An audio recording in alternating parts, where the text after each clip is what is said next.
Hai guys, kembali lagi bersama gua Reza Putra Pratama di CCTV Malam.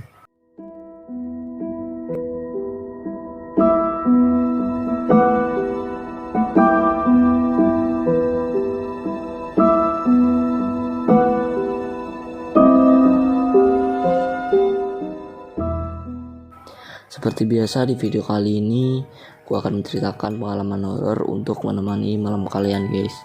Dan di video kali ini gua akan menceritakan pengalaman horor di balik peristiwa Mei 98. Jadi seperti apa ceritanya?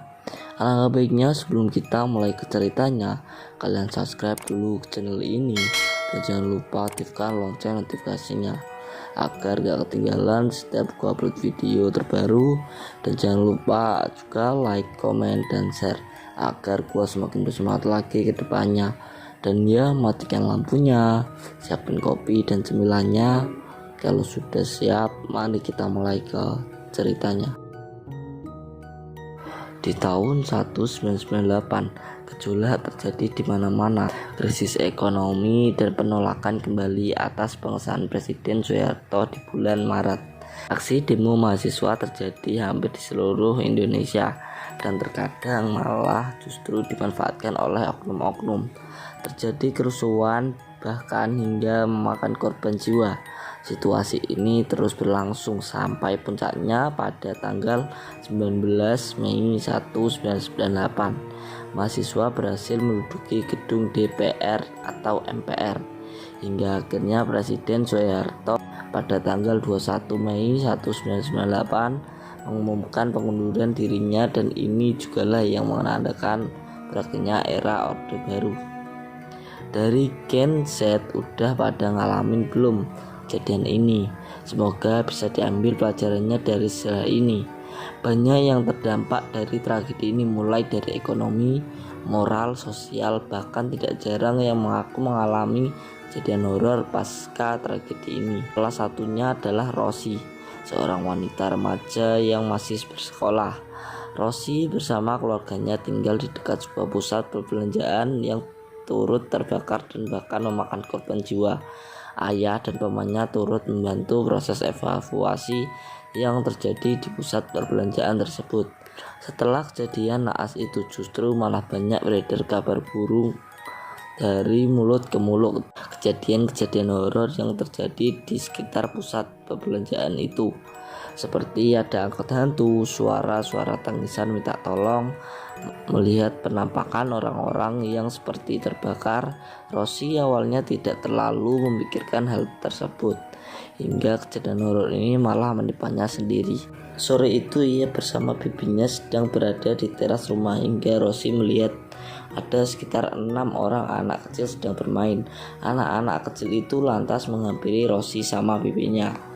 "Kak, boleh minta minum?" Anak-anak itu minta minum karena kehausan. Rosi dan bibinya pun memberikan minum.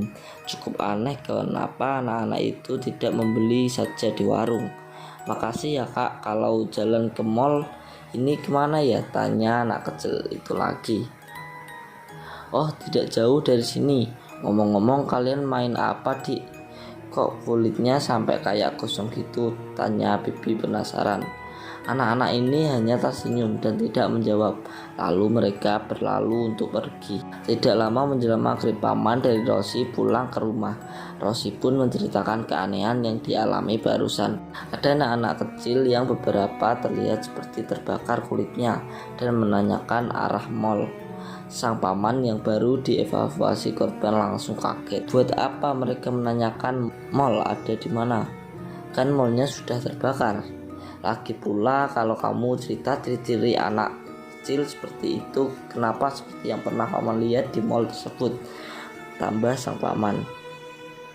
Merasa ada yang tidak beres, mereka langsung cepat-cepat masuk ke dalam rumah, tidak mau memikirkan hal-hal aneh-aneh. Ditambah lagi memang beberapa hari belakangan ini situasi di sekitar rumah ini seperti mencekam.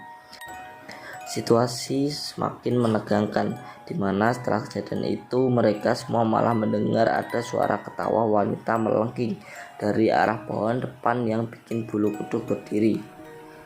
Rosi tidak mengerti apa maksud dari kejadian yang dia alami itu. Karena besok pagi harus sekolah, Rosi pun harus tertidur. Tapi Rosi malah bermimpi di mana dalam mimpinya Rosi seperti sedang di pusat perbelanjaan dan bertemu dengan seorang anak kecil. Mungkin usianya berumur 3-4 tahun, berkulit putih.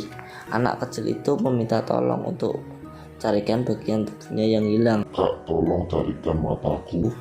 Rosi terdengar dari mimpinya. Dia kaget, kenapa bisa-bisanya mimpi seperti itu. Adzan subuh pun berkumandang. Rosi siap-siap dan langsung berangkat ke sekolah. Di sekolah lagi-lagi tema yang dibahas adalah seputar kejadian-kejadian dari tragedi terbakarnya pusat perbelanjaan yang ada di dekat rumah Rosi, dan tentunya cerita-cerita horor yang berseliweran setelahnya. Cerita beberapa hari berlalu. Rosi mulai tidak nyaman. Ia terus-terusan bermimpi didatangi oleh sosok anak kecil yang sama, yang meminta tolong untuk mencarikan bagian tubuhnya yang hilang. Hingga di suatu malam dalam mimpinya anak kecil itu menceritakan semuanya. Rosi diceritakan kalau saat itu berita kerusuhan sudah terdengar. Anak kecil itu bersama ayahnya ingin menjemput ibunya yang bekerja di pusat perbelanjaan tersebut. Di luar dugaan, situasi di gedung itu sangat crash. Banyak terlihat korban-korban, ada yang di dekat elevator, ada juga yang tertumpuk. Sang anak kecil itu pun tidak sengaja menendang sebuah kotak yang berisi uang.